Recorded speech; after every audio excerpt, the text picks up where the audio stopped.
Hi అండి, welcome to మాయా రుచులు. ఈరోజు రెసిపీ వచ్చేసి ఎంతో టేస్టీగా ఉండే గోంగూర కర్రీ అండి. ముందుగా ఒక కట్ట గోంగూరని ఇలా శుభ్రంగా ఒలుచుకొని కడిగి ఒక గిన్నెలో పెట్టుకోవాలి.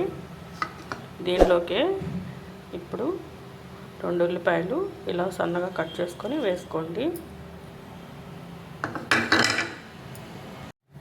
4 పచ్చిమిర్చి కట్ చేసుకొని వేసుకోండి. 1/2 టీ స్పూన్ పసుపు,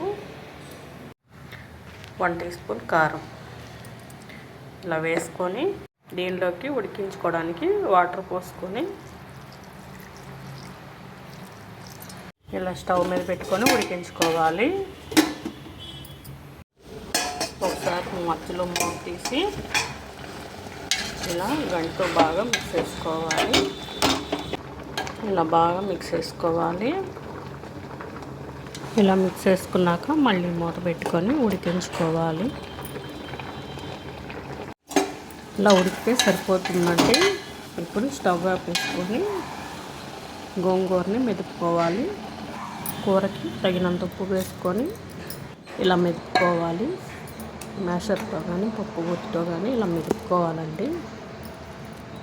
ఇలా మెదుపుకున్నాక ఒక గిన్నెలో వేసేసుకోవాలి. ఇప్పుడు పోపు వేసుకుందాం. స్టవ్ మీద ఒక కళాయి పెట్టుకొని దానిలోకి 2 టేబుల్ స్పూన్ ఆయిల్ వేసుకోవాలి. ఆయిల్ హీట్ అయ్యాక పోపు దినుసులు వేసుకోవాలి. దానిలోనే 4 ఎండుమిర్చి కట్ చేసుకొని వేసుకోవాలి. 2-3 రెబ్బలు కరివేపాకు కూడా వేసుకొని ఇలా గంటతో మిక్స్ చేసుకొని తవా వేసుకోవాలండి.